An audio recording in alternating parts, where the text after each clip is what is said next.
वंदे मातरम मित्रों। हम श्राद्ध पक्ष की सूक्ष्मता को समझने का प्रयास कर रहे हैं मित्रों। और हमने पिछले एपिसोड में डिस्कस किया था कि सूर्य ही हमारे अधिष्ठाता देव हैं और उनके आसपास हमारा जीवन है, स्पेशली पृथ्वी लोक। और सूर्य की किरण से ही सब कुछ हमारे पास आता है और यहाँ से हम जो कुछ देते हैं वो सूर्य तक पहुँचता है। यह एक बहुत बड़ा साइंटिफिक और आध्यात्मिक सत्य है मित्रों।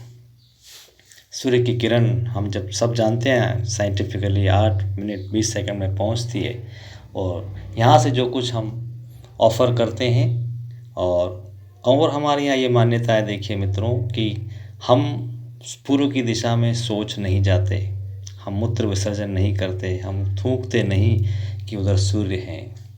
ये कितना अपने डीएनए के अंदर है मित्रों कि सूर्य की दिशा में हम इस तरह का कोई भी कर्म न करें जो कि उनको ऑफरिंग बन जाए गलती से भी, और वो उनके श्रद्धा में हमें कमी आ जाए। मित्रों, मैं बचपन में सोचता था कि कैसे सूर्य इतना दूर और यहाँ, लेकिन आज विज्ञान भी उसको मान रहा है मित्रों कि जो कुछ हम करते हैं ऑफर इट रीचेस। तो जो कुछ है इट कैरीज, क्योंकि कैरियर है। जो कैरियर का लाइट कैरीज इज कैरियर। हम डिस्कस किया पिछले वीडियो में कि फाइबर ऑप्टिक केबल्स में light is a carrier. Light के माध्यम से हमारा डेटा जा रहा है मित्रों। जो हमारी ऑफरिंग है इट रीचेस टू द सन, और जो हम पहुंचाते हैं वापस हमारे पास पहुंचती है। यही परस्पर देवो भाव का भाव है मित्रों। तो श्राद्ध में हम क्या करें जिससे हम मैक्सिमम हमारी उन्नति हो सके और हमारे आसपास हम एक ऐसा दिव्य वातावरण पैदा कर सकें जिसमें डिससेटिस्फेक्शन ना हो, असंतुष्टता ना हो, श्राप ना हो, नेगेटिविटी ना हो। तो ये बहुत एक सुंदर समय हमारे सामने है, ये 16 दिन का, जिसमें हम कर सकते हैं मित्रों। हमारे वेद, हमारे पुराण, हमारे ग्रंथ हमारी बहुत मदद करते हैं मित्रों। रामचरितमानस में, वाल्मीकि रामायण में स्पेशली रेफरेंस है कि जब राम वनवास में थे और उस दौरान वो गया जी में श्राद्ध पक्ष का समय आया, तो उनके मन में आया कि मैं दशरथ जी के, मेरे पिताजी के लिए श्राद्ध किया जाए। और वो उन तिथि के अनुसार उन्होंने वो काम करने के लिए, क्योंकि उसके लिए कुछ सामग्री चाहिए, तो शहर की तरफ, नगर की तरफ जाना था। लेकिन राम जी जा नहीं सकते थे, तो लक्ष्मण जी को उन्होंने भेजा और राम बाहर ही रहे। और जाके आने में समय हो गया मित्रों, क्योंकि श्राद्ध का सबका एक नियत समय है। लोगों से जो हमारे बीइंग्स, जो भी सोल्स हैं वो आती हैं और वापस समय पे उनको लौटना होता है। तो समय दोपहर का होने लगा, 12 बजे के बाद रिटर्निंग फेज चालू होता है। तो सीता जी देखती हैं कि नदी से एक हाथ निकलता है और दशरथ जी का, और अपना भोग मांगते हैं कि मेरा समय जाने का हुआ, आप दें जो भी आप।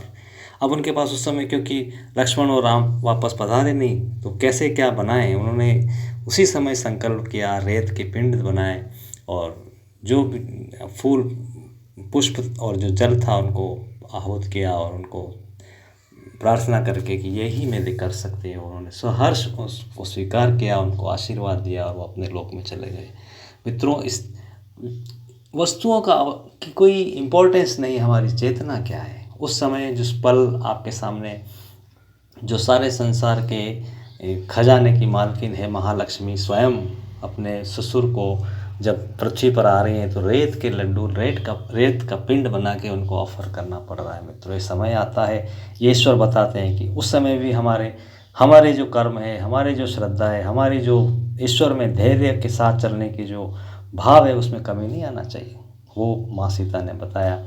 तो ये श्राद्ध पक्ष का ये महत्व है मित्रों कि जो भी फलम पत्रम पुष्पम तोयम, जो श्री कृष्ण ने कहा है, जो भी भक्त मेरा मुझे देता है, मैं प्रीति से, प्रेम से स्वीकार करता हूँ, मैं खाता हूँ।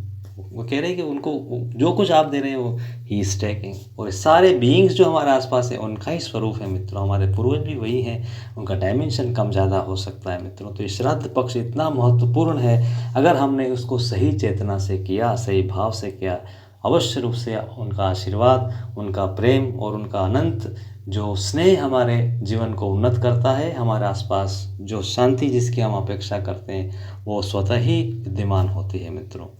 तो ये ऐसा गोल्डन समय हमारे सामने है मित्रों, जिसका हम प्रयोग कर सकते हैं। और देखिए कि आज साइंस मान रहा है, हम ये सब कपोल कल्पना में आधारित होकर नहीं चल रहे हैं कि सूर्य कितना दूर है, चंद्रमा कितना दूर है, और सब चीज़ें कैसे लिंक्ड हैं मित्रों।